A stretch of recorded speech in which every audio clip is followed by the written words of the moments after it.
은혜 받으실 말씀은 욥기 26장 5절에서 8절 말씀입니다. 음령들이 큰 물과 수종 밑에서 떠나니 하나님 앞에는 음부도 드러나며 멸망의 웅덩이도 가려움이 없음이니라.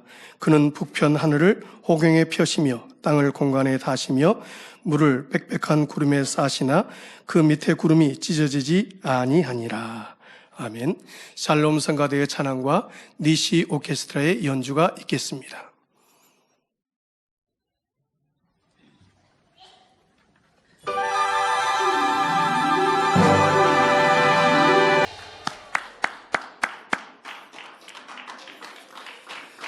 당장 지문대행 이수진 목사님께서 욥기 강의 71번째 말씀 영혼의 소리 제아의 말씀 증거해 주시겠습니다.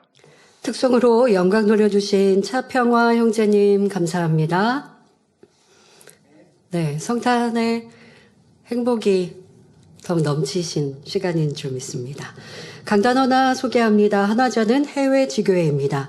산을 넘고 강을 건너고 바다를 건너 기사와 표적을 행하리라 하신 하나님의 말씀을 따라 개척 후 지금까지 당의자님을 통해 놀라운 권능의 역사를 펼치시며 창대하게 이루시어 수많은 영혼을 구원으로 인도하신 아버지 하나님께 감사와 영광을 올려드립니다.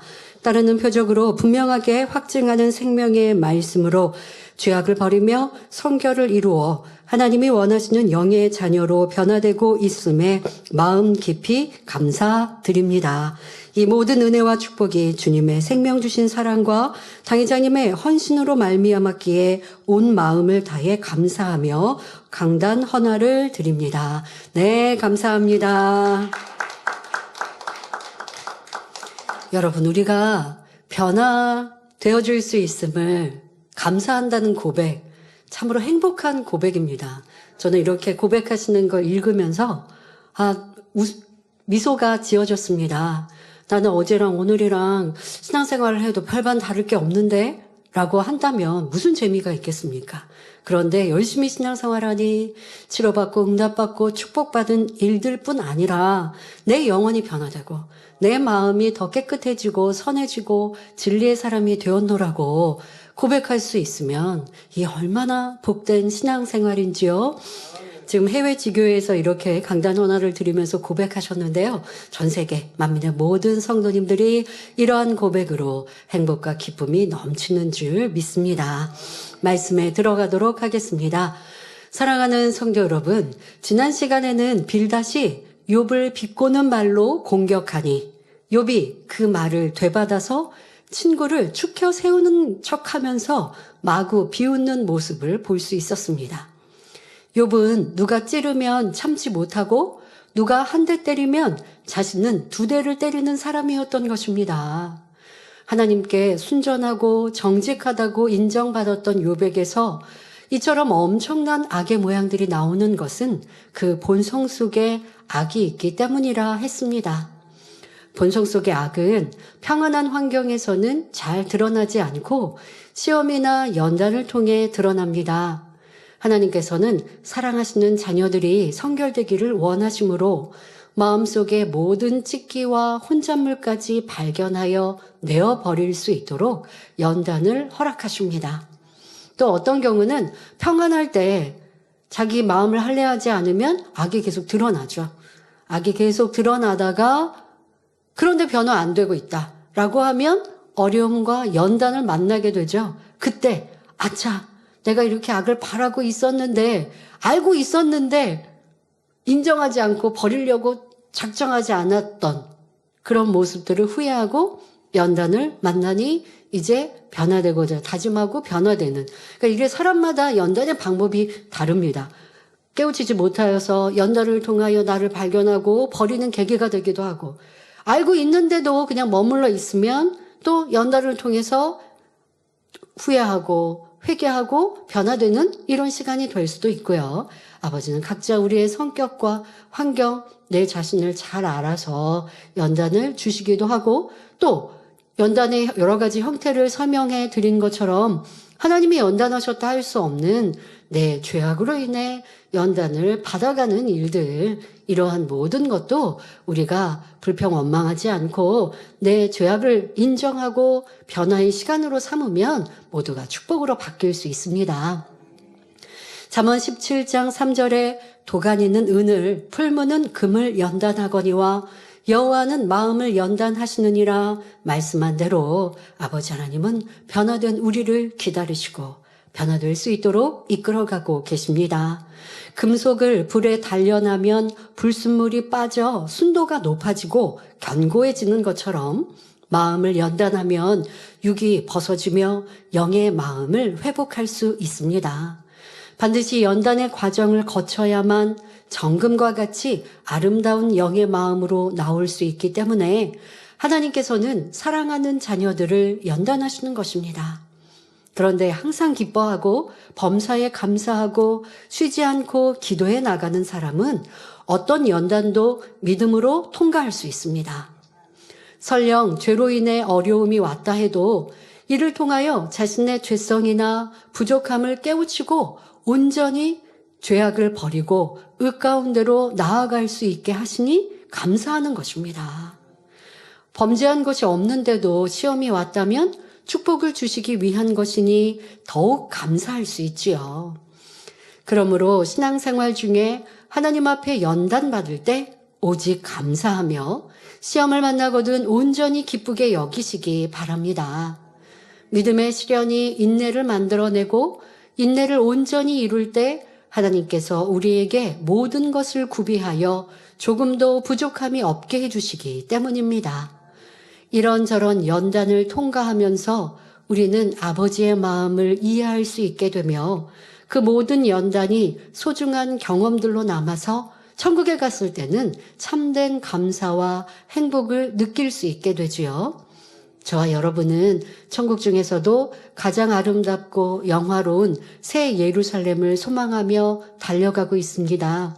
그러므로 로마서 8장 18절에 생각건대 현재의 고난은 장차 우리에게 나타날 영광과 좋게 비교할 수 없도다 말씀한 대로 새 예루살렘의 영광을 바라보며 모든 연단을 기쁨과 감사로 승리하시기 바랍니다.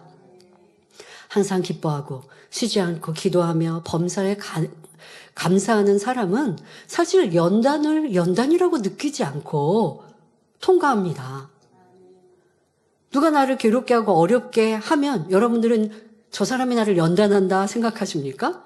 그런데 항상 깨어있고 또 자기를 겸손히 낮추는 사람은 내가 저 사람을 섬기지 못해서 그 사람과 화평하지 못해서 저 사람이 나하고의 관계에서 이렇게 어려움이 왔구나. 그러니까 무조건 내 잘못으로 여기면 그 사람이 나를 연단한다. 저 사람이 나를 괴롭게 한다. 이것 때문에 내가 나 힘들어 하지 않는 거예요. 그러니까 연단이라는 말이 별로 필요가 없습니다. 여러분 삶 속에 연단이라는 단어를 많이 사용하고 계신다면 내가 내 잘못을 겸비 인정하기보다는 자꾸 내 환경과 조건을 탓하는 모습은 있지 않은지. 그러니까 연단이라는 과정은 누구나 있습니다만은 연단이다 생각하지 않고 느끼지 않고 어려움이 와도 기뻐하고 감사하니까 그 어려움이 금방 끝나는 거예요. 그리고 도리어 그 시간을 통해서 나는 더 믿음의 성장, 영혼이 잘 되어지는 발전이 있었으니 뭐 굳이 연단이라고 말할 필요 없는 신앙생활을 할 수 있죠. 이렇게 깨어있는 우리가 되면 좋겠습니다. 오늘 본문은 욥이 친구 빌닷을 향해 실컷 비웃은 다음에 이제 자기 생각에서 나온 말들로 친구들의 말을 뒤집어가는 내용입니다. 26절을 시작하면서 그러니까 25장에서 친구 빌닷이 그 앞장 24장까지 욥이 했던 말들을 지금 네가 한 말은 틀렸어 라고 24장에 빌닷이 얘기했단 말이에요. 그러니까 26장에 시작하면서 이 욥은 그 친구 빌닷의 말을 비웃었어요. 네가 아무리 나한테 무슨 말을 해도 그 말은 나한테 필요가 없어. 네가 나를 살리려고 하는 말이냐? 그러다 나한테는 아무런 도움이 안 돼 하고 빌닷을 비웃었어요. 자, 이제부터는 빌닷이 했던 말, 친구들이 했던 말을 또 뒤엎기 위해서 뭔가 아주 시적인 말, 또 과학적인 말을 사용하고 있습니다. 오늘 본문을 읽으면서 여러분들은 이게 어떤 의미일까 좀 생각해 보셨습니까? 미리 성경을 읽고 오시면서 어떤 의미가 담겨 있을까 여러분들이 한번 생각해 보시는 것도 말씀을 들으면서 참 재미있는데요. 말씀을 풀어받기 전에 딱 읽을 때는 이게 무슨 말일까 싶은데 풀어받고 나면 참 시원해지죠. 이런 의미가 있구나 하는데요. 오늘은 이렇게 여러분들이 욥의 고백을 들어보면 참 시적이기도 하고 이제 설명합니다마는 과학적인 말도 하고 또 육신의 생각을 동원해서 말하면 또 비과학적인 일도 말도 하고 이런 말들이 뒤섞여 있습니다. 본문 욥기 26장 5절 6절에 음령들이 큰 물과 수족 밑에서 떠나니 하나님 앞에는 음부도 드러나며 멸망의 웅덩이도 가리움이 없음이니라 말합니다. 여기서 음령들이란 어두움 가운데 있는 영들을 말합니다. 욥은 지금 사람이 죽은 후의 세계 또는 귀신의 세계를 생각하며 음령들을 말하고 있습니다. 옛날부터 사람들은 귀신이나 유령에 대해서 무서워하며 온갖 상상 속의 이야기들을 만들어내곤 했습니다. 특히 인적이 드문 시골에서는 혼자 깊은 밤중에 산길을 걷는다든가 웅덩이를 지날 때 귀신이 나타날까봐 머리카락이 쭈뼛쭈뼛 선다고 하지요. 또 사람들은 귀신이 땅 속에 있을까? 무덤 속에 있을까? 아니면 물 속에 있을까? 물귀신이라는 말, 우리나라에도 그런 표현도 있는데요. 물 속에 있을까? 궁금해하며 잡다한 생각에 빠지기도 합니다. 이와 마찬가지로 욥도 귀신의 존재에 대해 들은 적은 있지만 정확하게 알려주는 영적인 지식은 없었기 때문에 자기 상상 속에서 귀신과 같은 음령들은 큰 물과 수족 밑에서 떤다 말하고 있습니다.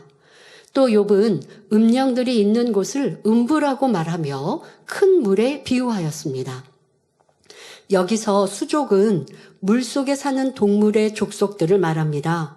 깊은 물속에 사는 수족들의 밑까지라도 하나님 앞에서는 다 드러난다고 말하고 있습니다.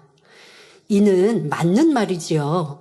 우리는 아무리 음부, 깊은 곳이나 바다 밑에 들어간다 할지라도 하나님께서는 다 감찰하신다는 사실을 알아야 합니다.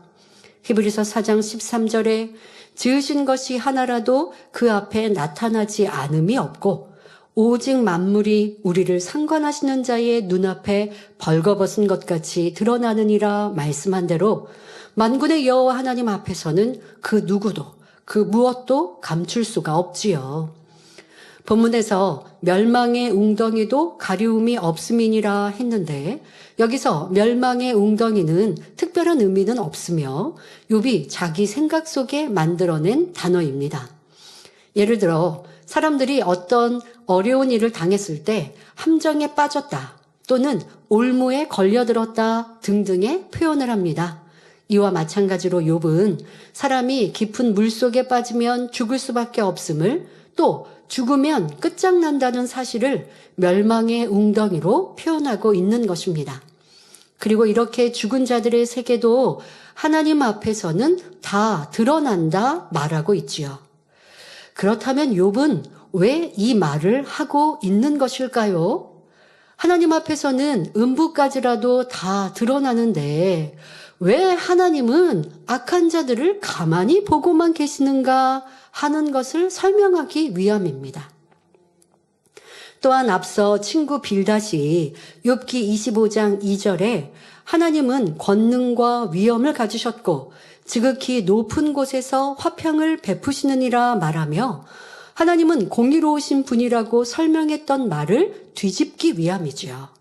욥기 24장의 욥은 계속 악한 자들을 얘기하면서 하나님이 악한 자들을 보호하시고 그들을 심판하지 않으시는 나쁜 하나님이라고 얘기했고 그 말에 대하여 빌닷은 욥기 25장에 아니야, 너가 하나님을 오해한 거야. 하나님은 선하시기 때문에 악한 자라도 심판하지 않으시고 그들을 용서하시고 화평을 이루시는 분이야 라고 말했단 말이에요. 그런데 욥은 그런 말들을 다 뒤엎고 자기가 욥기 24장에 주장했던 것처럼 하나님은 악한 이들을 보호하고 계신다라고 하는 말을 설명하는 데 있어서 하나님은 모든 것을 다 아시지 않냐. 다시 말해 악한 이들의 악도 그들이 행한 죽을 일도 다 아시지 않느냐.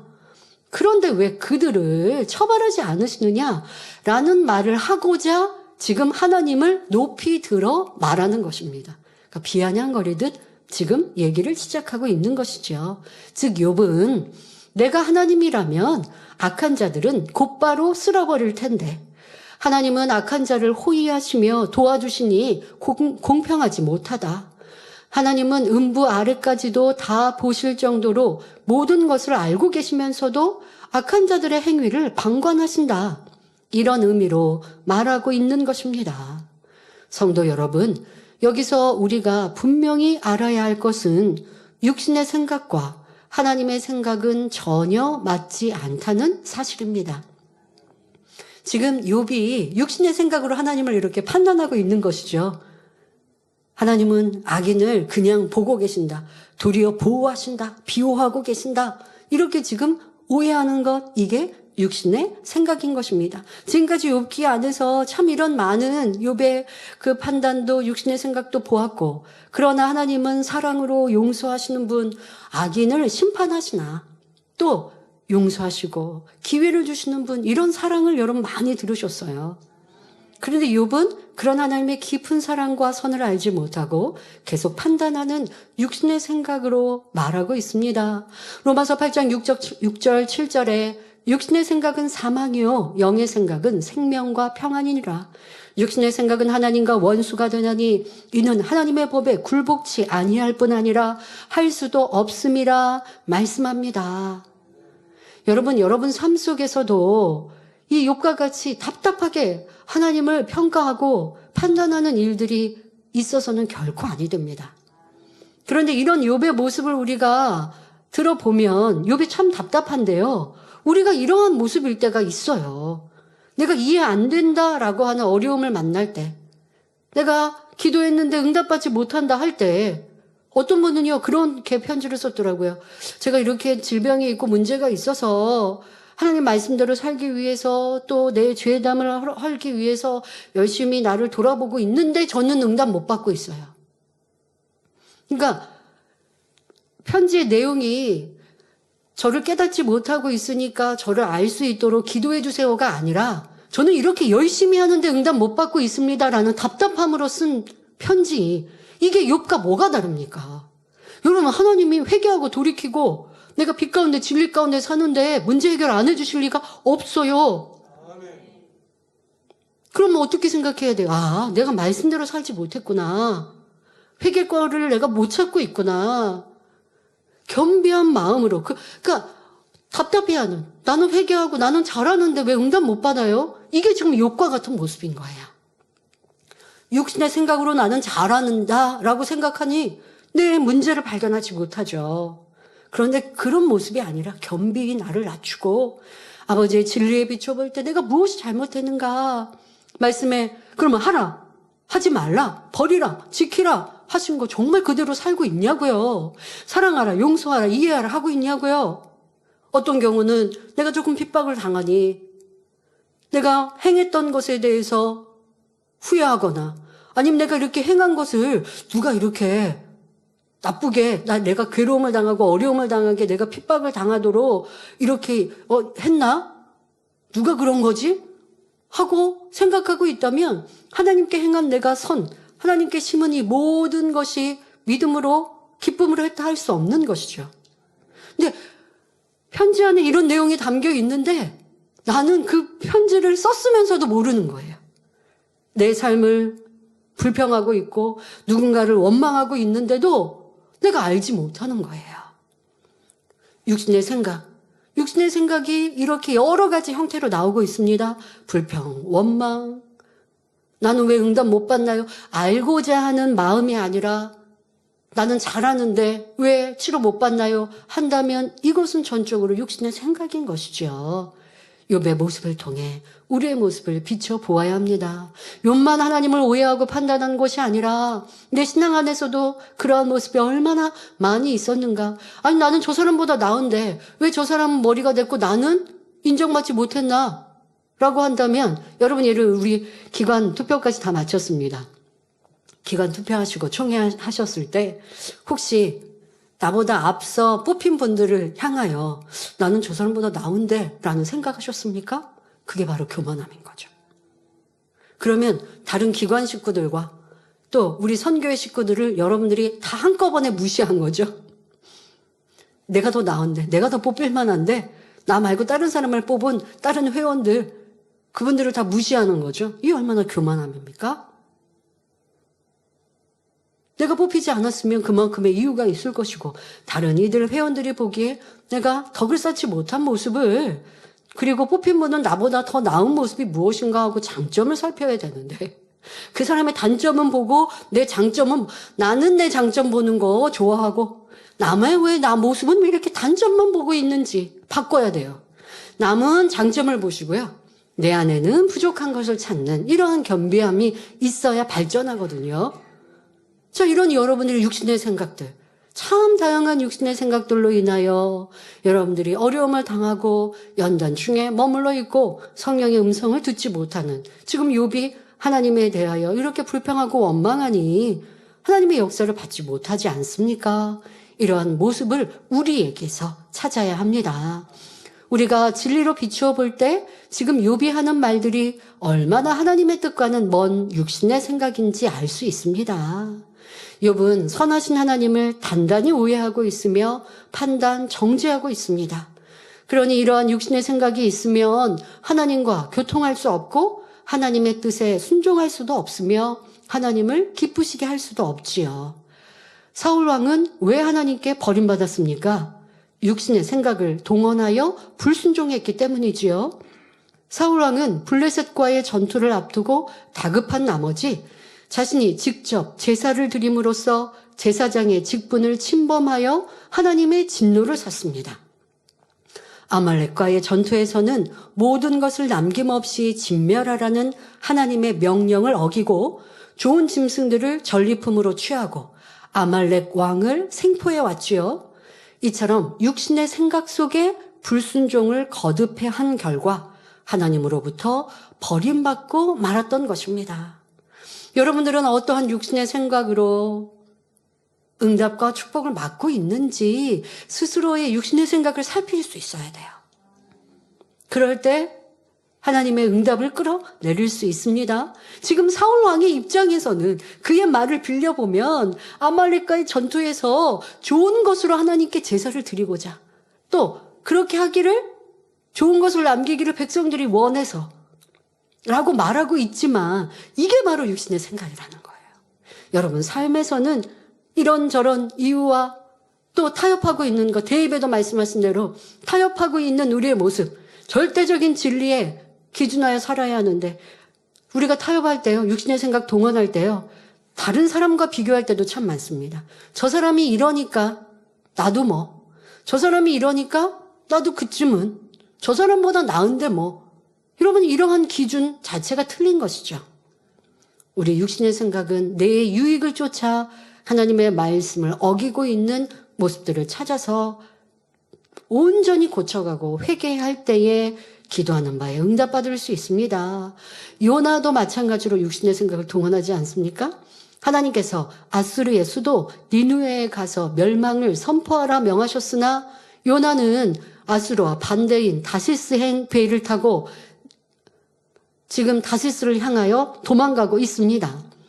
아수르는 이스라엘을 괴롭혀온 적대국이므로 그들이 회개하여 용서받지 않고 그대로 멸망하기를 원했기 때문입니다. 이는 자기 의 속에서 내 옳다라고 하는 의 속에서 하나님의 백성을 위하는 마음 때문이었지만 하나님께서 보실 때는 명백한 불순종이었죠. 여러분 이렇게 육신의 생각을 동원하는 걸 찾아야 합니다. 하나님 중심의 신앙생활을 하지 못하고 사람에게 맞추다가 하나님의 뜻에 어긋나면 이게 바로 죄가 되는 거예요. 지금 요나가 그랬지 않습니까?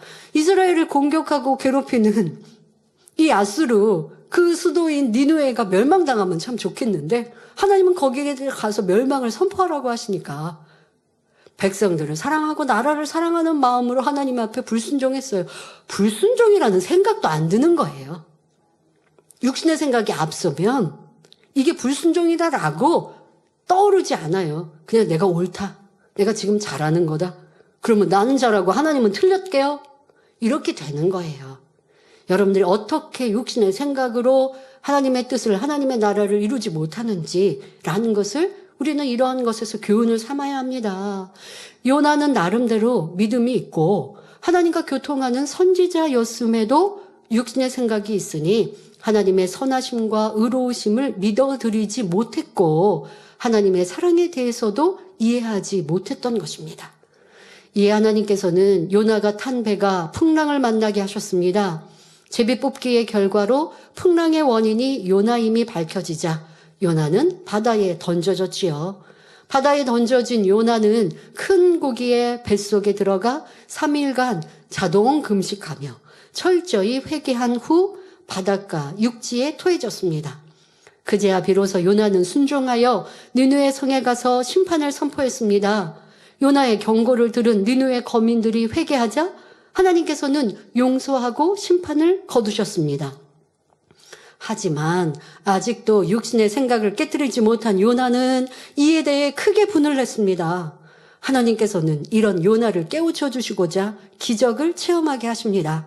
박넝쿨이 하룻밤 사이에 났다가 그 뜨거운 햇살을 가리우는 박넝쿨이 지금 요나의 그 머리 위쪽으로 나게 하시고 그러면 햇살을 가리울 수 있잖아요. 그런데 그렇게 은혜를 베푸셨다가 순간에 벌레에 먹혀서 이 박넝쿨이 시들어 버렸습니다. 자, 이것을 통해서 지금 내가 햇살을 가리우는 박넝쿨이 있을 땐 참 좋았어요. 그런데 이 박넝쿨이 사라졌어요. 자, 근데 이것을 또 요나는 하나님께 성을 냅니다. 왜 이렇게 하시냐고? 자, 박넝쿨과 비교할 수조차 없는 수많은 생명을 긍휼히 여기시는 하나님의 마음 좀 깨우치면 좋은데 깨우치지 못하는 것을 볼 수 있죠. 이처럼 사람의 육신의 생각과 하나님의 생각은 전혀 다른 것입니다.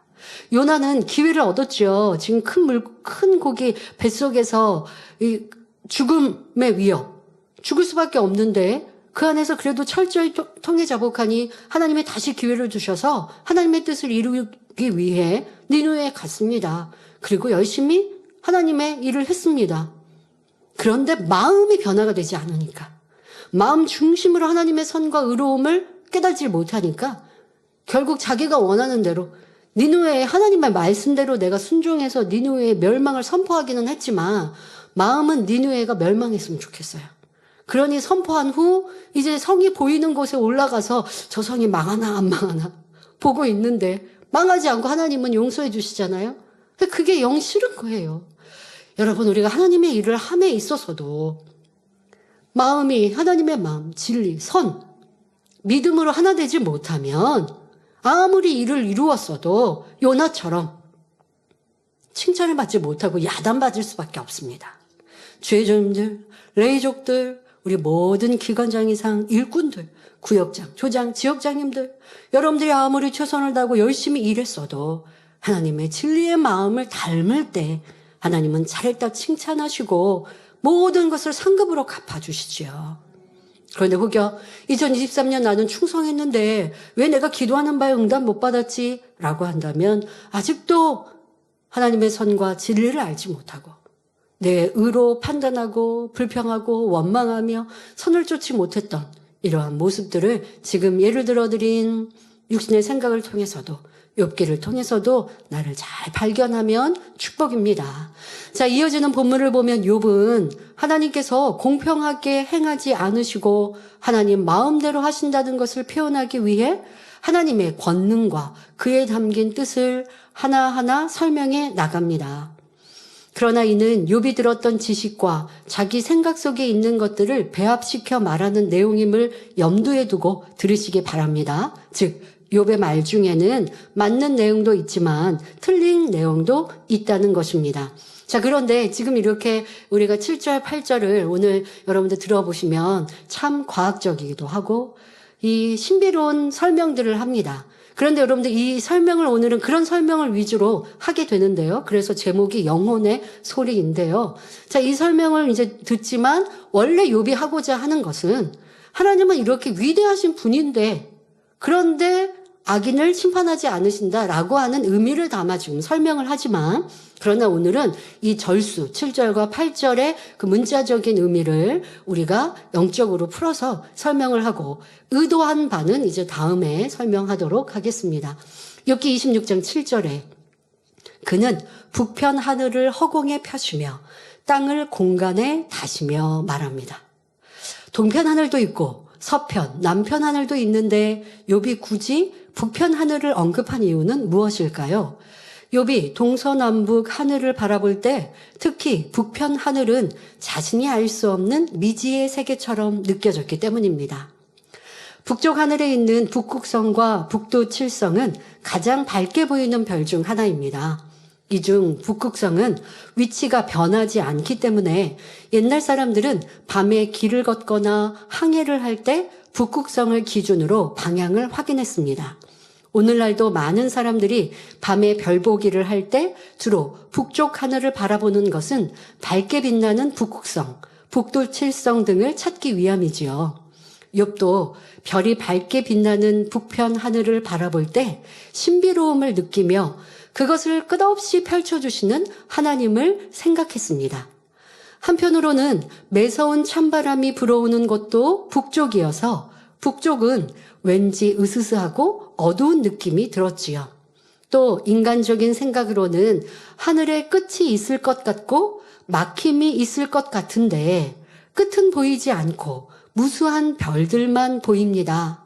그러니 욥은 자신이 알지 못하는 미지의 세계인 북편 하늘을 또한 끝없이 펼쳐놓으신 하나님의 놀라운 권세와 위엄을 북편 하늘을 허공에 펴시며 라는 말로 표현하고 있습니다.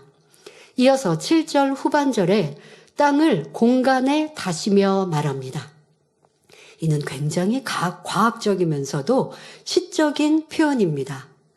욥은 자기가 밟고 서 있는 땅의 끝과 하늘이 맞닿은 곳을 생각해 볼 때, 여러분들도 어디 여행 가고 또 이렇게 바다 이렇게 보면 바다 끝에 하늘이 이렇게 맞닿아 있다라고 느껴질 때 있죠.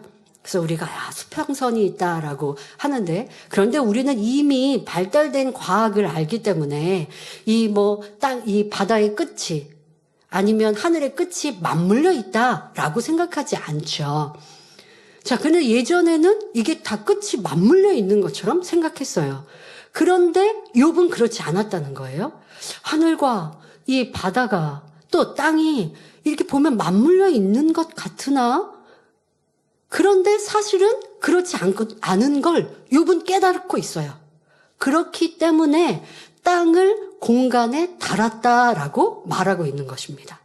즉 욥은 지구가 우주 공간에 떠 있다는 사실을 하나님께서 북편 하늘을 허공에 펴시고 땅을 공간에 달아 놓으셨다라고 표현한 것입니다. 오늘날은 지구의 표면이 평평하지 않고 곡선을 이루는 구 형태임을 과학이 증명하고 있습니다. 따라서 우리는 땅의 끝이나 하늘과 맞닿은 곳이 실제로는 존재하지 않음을 알고 있지요. 욥도 이러한 사실을 깨달았으나 당신은 과학적인 지식이 없으므로 자기의 표현 방식대로 땅을 공간에 달았다라고 말한 것입니다. 17세기 영국의 물리학자 뉴턴의 만유인력 법칙이 발표되기 전까지 사람들은 지구가 천체들 간에 작용하는 중력이라는 보이지 않는 끈에 매달려 있다는 사실을 이해하지 못했습니다. 지구가 둥글지 않고 평평하다고 믿었으며 땅과 하늘만 존재한다고 생각했습니다. 그래서 바다를 끝까지 항해하다 보면 결국은 낭떠러지가 나와서 그 아래로 떨어져 죽는다고 생각했죠. 또 고대인들은 지구를 거대한 거인이나 거북이, 몇 마리의 큰 코끼리의 등으로 받치고 있다고 생각했다고 합니다. 과학 시간에, 어렸을 때 과학 시간에 보면 그런 그림. 지구는 우린 둥글지 않습니까? 그런데 네모나게 이렇게 그려져 있는, 그러니까 옛날 사람들이 과학이 발달하기 전에 지구를 상상했을 때, 그래서 지구 끝은 바다 끝은 낭떠러지다. 이렇게 그려놓은 그림 봤던 기억이 나는데요. 지구가 어떤 물체 위에 놓여 있지 않고 단순히 허공에 떠 있다는 사실을 상상하기 어려웠던 것입니다. 하지만 오늘날은 인공위성 등을 통해 찍은 사진을 보면 둥근 지구가 허공에 떠 있다는 사실을 누구나 알 수 있습니다. 바로 태양의 인력에 의해 지구는 자전과 공존을 하면서도 일정한 궤도를 벗어나지 않는 것이지요.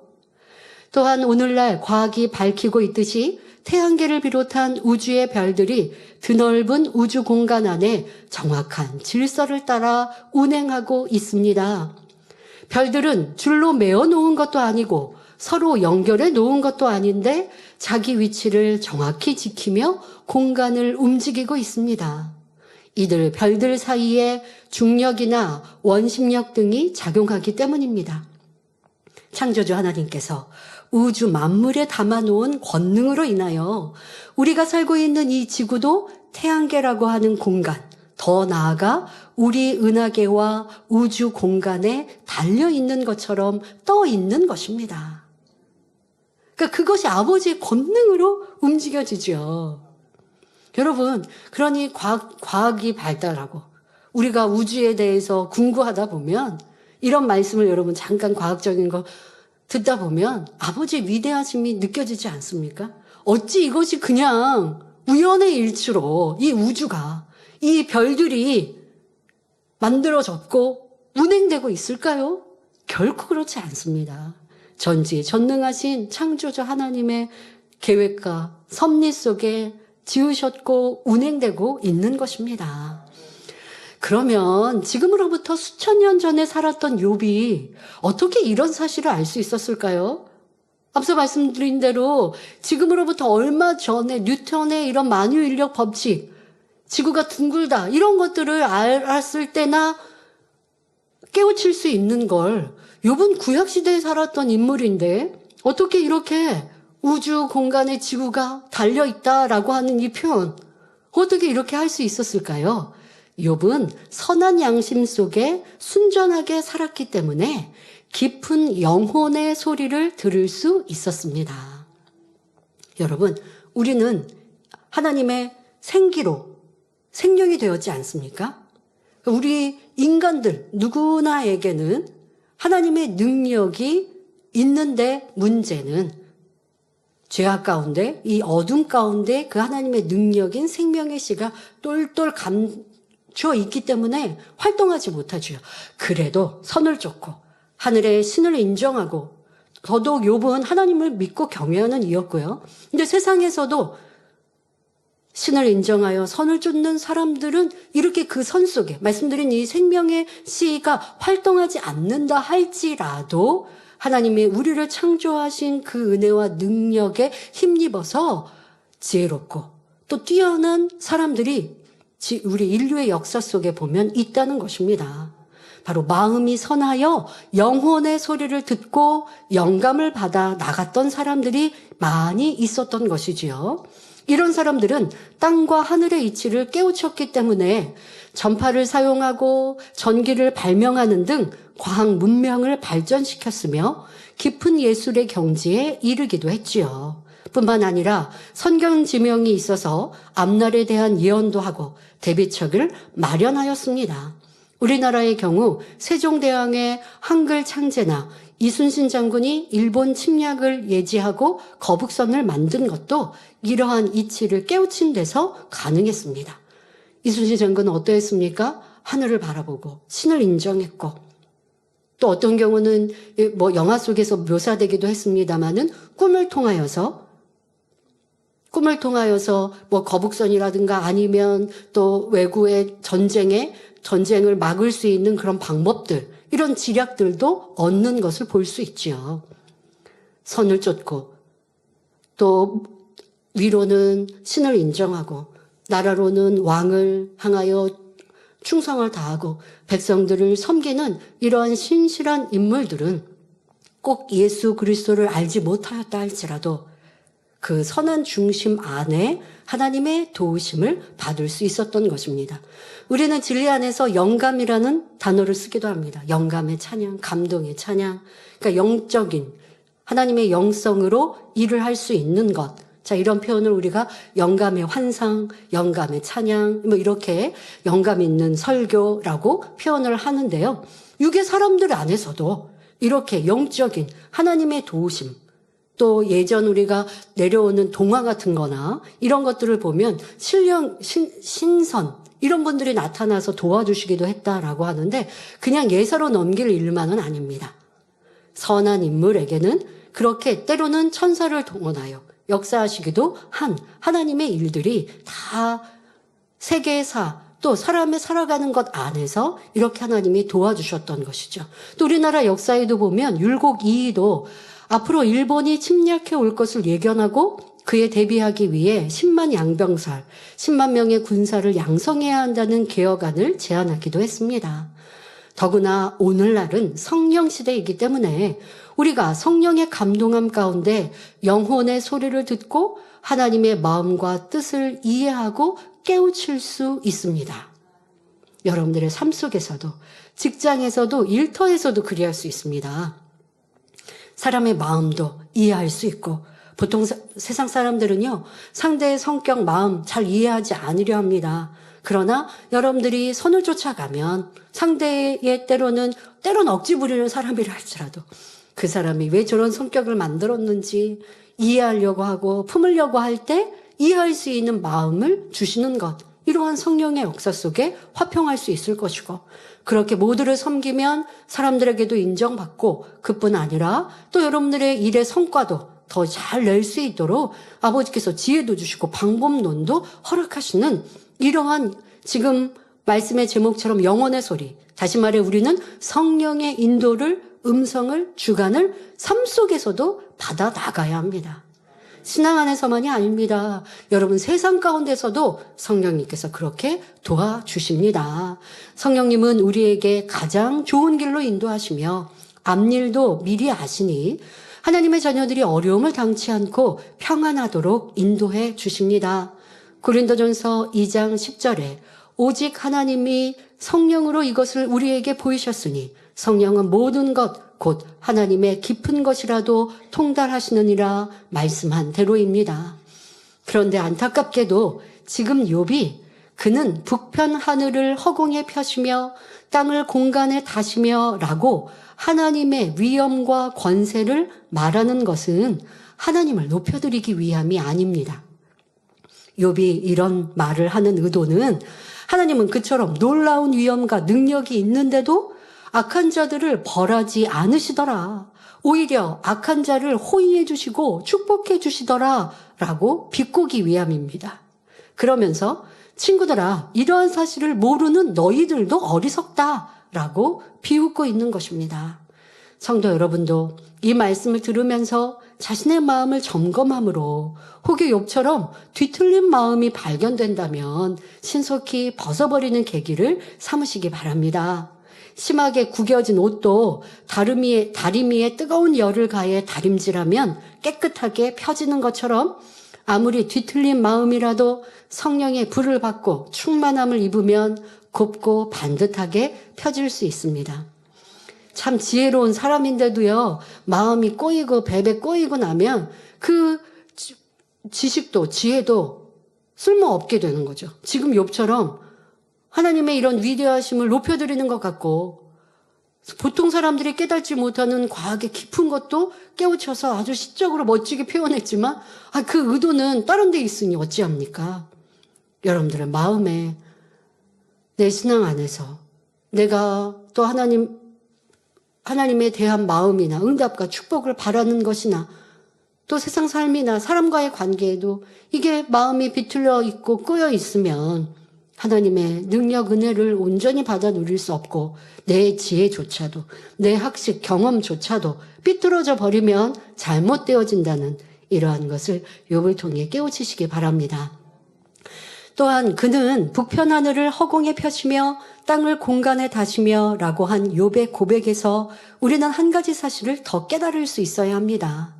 오늘날과는 달리 과학적인 설명이 전혀 없었던 때인 수천 년 전에 이미 지구가 창조주 하나님의 권능에 의해 공중에 떠 있다는 사실이 욥기에 기록되어 있다는 점입니다. 이는 바로 성경이 사람의 두뇌에서 나온 추상적이거나 도덕적인 경전이 아니라 살아계신 창조주 하나님의 말씀이라는 사실을 입증해 주는 것입니다. 그저 구약은 이스라엘의 역사를 기록해 놓은 역사물 아니라 하나님의 창조의 섭리와 하나님의 인간 경작의 섭리를 기록해 놓으신 뜻이 하나님의 마음이 담겨 있는 것이죠. 지금 이 욥의 고백 안에서도 하나님의 창조, 하나님의 위대하심을 느낄 수 있지 않습니까? 인간 경작의 역사 속에 최근에나 이 과학적으로 밝혀진 이 일들이 이미 구약시대의 욥은 영혼의 소리로, 감동으로 이렇게 깨우치고 있다라는 것 우리는 알아야 합니다. 그러므로 디모데후서 3장 16절에 모든 성경은 하나님의 감동으로 된 것으로 교훈과 책망과 바르게 함과 의로 교육하기에 유익하니 라고 말씀하고 계신 것입니다. 그러니 여러분들이 하나님의 말씀으로 변화되고 하나님을 경외하여 지혜의 지식의 근본이신 하나님의 능력을 힘입으면 저는요 능력이 부족해요. 지혜가 부족해요. 학식이 부족해요. 경험이 부족해요. 할 필요가 없습니다. 저 사람보다 저는 뭐 세상 사람들은 그렇게 얘기하죠. 금수저, 흙수저 하며 내 부모가 능력이 없어서 제 삶은 뭐 성경을 바라볼 수 없습니다. 기대할 수가 없습니다. 말하는 세상 사람들을 봅니다. 그러나 우리는 그렇지 않습니다.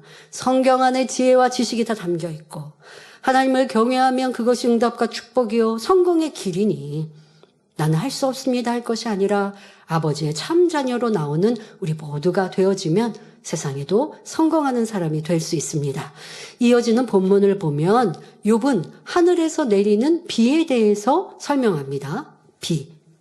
자, 욥기 26장 8절에 물을 빽빽한 구름에 싸시나 그 밑에 구름이 찢어지지 아니하느니라 했는데 이는 욥이 자기 생각 속에서 엉뚱하게 설명하는 내용입니다. 마치 물과 구름이 따로 있고 구름이 그 물을 감싸서 받쳐주고 있는 것처럼 지금 욥은 말하고 있습니다. 욥이 생각하기에는 하늘에 샘이 있는데 그 샘이 구름에 쌓여 보이지 않습니다. 그 샘에 있는 물이 비가 되어 땅으로 끊임없이 내려오고 있으며 앞으로도 계속 내려올 것이라고 생각하고 있지요. 그러니 욥이 볼 때 이처럼 빽빽한 구름 안에 물이 늘 담겨 있음에도 불구하고 구름이 찢어지지 않는 것이 신기하고도 놀랍다는 것입니다. 욥은 마치 자신이 오묘하고도 대단한 발견을 했다고 생각하고 있지만 이는 과학적으로는 전혀 맞지 않죠. 우리가 나중에 살펴볼 욥기 32장부터는 욥의 새로운 친구 엘리후가 등장합니다. 욥기 36장 27절 28절을 보면 엘리후는 그가 물을 가늘게 이끌어 올리신 즉 그것이 안개 되어 비를 이루고 그것이 공중에 내려 사람 위에 쏟아지느니라 말합니다. 이는 과학적으로 맞는 말이죠. 지구 전체적으로 볼 때 태양열은 초당 수십억 리터의 물을 증발시킨다고 합니다. 태양에서 오는 열. 자, 이것이 이 땅에 물을 그렇게 1초당 수십억 리터의 물을 끌어올리는 것이죠. 이렇게 증발한 수증기는 하늘로 올라가서 구름을 형성합니다. 바람과 기류는 이 구름들을 이동시키고 비나 눈으로 지면에 내리게 하지요.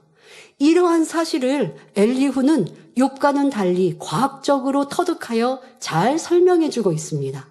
그런데 욥은 지금 이렇게 말하지 못하고 틀리게 육신의 생각으로 지금 구름, 비에 대해 설명했습니다. 자, 앞절에 욥이 영혼의 소리를 들어서 설명할 때는 지금 지구가 우주에 떠 있는 이러한 장면, 이러한 모습을 참으로 지혜롭게 설명했지 않습니까? 그런데 지금은 자기 생각 속에 판단하여 설명하니 너무도 우습고 터무니없이 말하고 있습니다. 자, 비, 구름, 이것을 지금 하늘엔 샘이 있어서, 그러니까 그것이 내리면 비가 되는데 그것을 막고 있는 것이 구름이다. 그런데 이 구름이 참 터지지도 않는 거 보니 신기하다. 이렇게 설명하지만 과학적으로 이거는 틀린 설명이라는 거예요. 앞절에는 과학적으로 참 멋들어지게 시적으로 표현했는데 지금은 육신의 생각으로 잘못된 얘기를 하고 있습니다.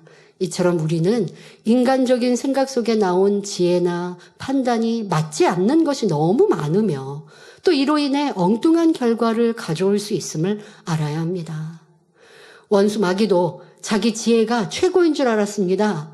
하나님께서 인류를 구원할 구원자를 예비해 두셨으니 그가 나타나면 죽여서 구세주로서 역할을 하지 못하게 하면 인생들은 영원히 자신들에게 속할 것이라 계산했습니다. 그래서 악한 자들을 사주하여 예수님을 잡아 십자가에 못 박아 죽이면 범죄한 아담으로부터 넘겨받은 권세를 영원히 원수마귀 사단이 가지고 누릴 줄 알았지요. 그러나 여기에 하나님의 지혜가 있었습니다.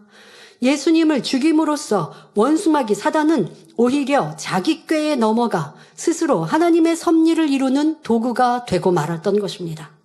로마서 6장 23절에 죄의 삭슨 사망이라는 영계의 법칙에 의하면 사망이라는 형벌은 죄인에게만 해당됩니다. 그런데 예수님은 원죄도 자범죄도 없으시기에 죽임을 당할 이유가 없는데도 원수마귀는 예수님을 죽임으로써 영계의 법을 어긴 것입니다. 예수님이 자연사하신 게 아니죠. 원수마귀 사단이 악한 이들을 동원하여 예수님을 죽였죠. 예수님을 죽이면 안 되는데 죽인 거예요. 그것이 바로 원수마귀 사단이 영계의 법을 어긴 것이죠. 이렇게 영계의 법을 어긴 대가로 자신의 권세, 곧 사람을 주관하고 사망을 주장하는 권세를 이제는 하나님께 내놓을 수밖에 없게 되었습니다. 하나님의 지혜는 원수마귀의 지혜보다 훨씬 높기 때문에 하나님의 그물에 원수마귀가 걸려든 것이지요. 오늘날 하나님이 어디 있느냐고 비웃으며 자기 지혜가 최고인 양 살아가는 사람들도 마찬가지입니다. 그들은 자신이 어디서 와서 어디로 가는지 무엇 때문에 사는지도 알지 못하고 그저 먹고 마시고 취하다가 결국 한 줌의 흙으로 돌아갑니다. 그러나 그것으로 끝이 아니라 그들의 영혼은 영원한 지옥에 떨어지게 되니 스스로 지혜 있다고 생각하며 이 땅에서 쌓고 누렸던 것들이 얼마나 어리석고 허망합니까? 또 세상에는 나 자신을 믿고 산다고 말하는 사람들이 있습니다. 그러나 살다 보면 사람의 힘으로 해결할 수 없는 문제들이 참으로 많습니다. 과학과 의학이 발달했다고는 하지만 아직도 태풍, 지진, 해일 등의 천재지변이나 신종질환 앞에서는 속수무책입니다. 하지만 우리가 하나님 앞에 자신을 겸손히 낮추어 인생의 문제들을 의뢰하면 시편 27편 1절에 여호와는 나의 빛이요 나의 구원이시니 내가 누구를 두려워하리요 여호와는 내 생명의 능력이시니 내가 누구를 무서워하리요 했던 다윗의 고백이 바로 우리의 고백이 될 수 있습니다. 세상 사람들은 내 지혜가 내가 최고라고 하죠. 내 돈이 최고인 양 어찌하면 더 벌려고 살아갑니다. 그러나 분명 심판이 있고 또 인간으로 과학으로 어떤 사람의 도움으로도 해결하지 못할 문제 앞에서는 속수무책입니다. 그러나 여러분들은 지혜로와 창조주 하나님을 인정하고 작고 큰 어떤 문제라 할지라도 하나님은 해결하시는 분임을 믿기에 이렇게 신앙생활을 하고 있지요. 그런데 열심히 전도했는데 하나님을 받아들이고 믿지 않다가 큰 문제 앞에 그제서 하나님 믿습니다 한들 하나님의 그런 믿음이라 하십니까? 이제 다시 겸비 시작해야 하고 하나님께 메어 달려야 하는데 얼마나 아쉽습니까? 근데 여러분들은 믿음을 가지고 신앙생활을 하고 있으니 참으로 지혜로운 분들이신데 그러나 사람들과의 관계에서 아유 저 사람은 저렇게 비질을 행했어. 저 사람은 저렇게 지혜롭지 못해 평가하고 있다면 이 또한도 내가 지혜 있는 척하고 있는 것이고 교만한 모습이라는 것도 알아야 합니다. 하나님 앞에는 나는 아무것도 아닙니다 하면서 사람들 앞에는 저 사람을 평가하고 이 사람을 평가합니까? 이 또한도 교만한 것이요. 이 또한 하나님이 원하시는 참자녀의 선한 모습이 아니기에 내가 하나님의 응답과 축복을 온전히 받지 못하는 것이지요. 다윗과 같이 오직 하나님을 인정해드리고 하나님이 원하시는 선과 진리를 쫓을 때 하나님의 은총을 온전히 받아 누릴 수 있습니다. 고린도후서 10장 5절에 모든 이론을 파하며 하나님 아는 것을 대적하여 높아진 것을 다 파하고 모든 생각을 사로잡아 그리스도에게 복종케 하니 말씀합니다. 그러니 자신이 옳다고 생각하는 지식이 하나님의 말씀과 맞지 않을 때에는 무조건 버려야 합니다. 사람이 가진 대부분의 지식과 이론은 원수마귀가 주관하는 세상으로부터 온 것으로 하나님의 말씀과 일치하지 않기 때문입니다. 그러므로 모든 성도님들도 삶 속에서 나의 생각, 나의 판단, 나의 감정, 나의 헤아림, 나의 지혜를 벗어버리고 범사에 하나님의 지혜와 능력을 의지함으로 더욱 가치 있고 후회 없는 삶을 영위하시기 바랍니다. 결론을 말씀드립니다. 사랑하는 성도 여러분, 욥은 선한 양심 가운데 영혼의 소리를 들어서 지구가 우주 공간에 떠 있다는 사실을 깨달을 수 있었다 했습니다. 그러나 아직 온전한 마음이 아니었기 때문에 비가 내리는 현상에 대해서는 자기 생각과 판단 속에서 엉뚱하게 설명하는 것을 볼 수 있었지요. 우리도 일상생활 속에서 나의 생각, 나의 지혜를 앞세우지 않는지 돌아보아야 합니다. 자기 생각이나 경험이나 이런 자기 생각의 한계 안에서 만든 의와 틀은 대부분 하나님의 뜻과 맞지 않습니다. 그런데도 내가 보기에는 분명히 이것이 선한데, 이것이 의로운데 하면서 자기 주장을 굽히지 않는다면 화평이 깨지고 결국 하나님의 뜻이 어그러질 수도 있습니다. 그러므로 하나님의 자녀된 우리는 성령의 음성을 듣고 주관을 받는 것이 참으로 중요합니다. 구약시대에는 성신이 각 사람의 외부에서 역사하여 감동을 주셨지만 신약시대에는 내주하시는 성령이 사람의 마음 안에서 역사하여 감동을 주십니다. 로마서 8장 14절에 무릇 하나님의 영으로 인도함을 받는 그들은 곧 하나님의 아들이라 말씀하신 대로 하나님의 자녀들이 하나님과 영적으로 교통하며 영감을 받는 것은 당연한 일입니다. 우리가 마음의 악을 벗고 성결을 이루어갈수록 더 밝은 성령의 역사를 체험할 수 있습니다. 죄악을 벗어버리고 빛 가운데 거하며 성결한 만큼 성령의 인도와 주관을 받고 하늘로부터 지혜를 받을 수 있지요. 반대로 악이 있는 만큼 성령의 교통함 속에 주시는 지혜를 깨우치기 어려울 뿐만 아니라 성령의 역사에 순종하지 못함으로 지혜로운 길로 행할 수가 없습니다. 예를 들어 희생하고 죽어지는 것이 참 지혜라고 성령의 음성으로 알려주셔도 악이 있으면 자기 유익을 쫓고자 하며 낮아지고 섬겨서 큰 자가 되는 길을 알려주셔도 악이 있으면 자존심을 내세우며 높임받고자 하지요. 그러나 아무리 지혜로운 사람도 하나님의 지혜를 따를 수 없습니다. 우리가 무슨 일을 하든지 자신의 지혜를 고집하지 않고 하나님 뜻을 쫓을 때 최고의 열매를 거둘 수 있는 것입니다.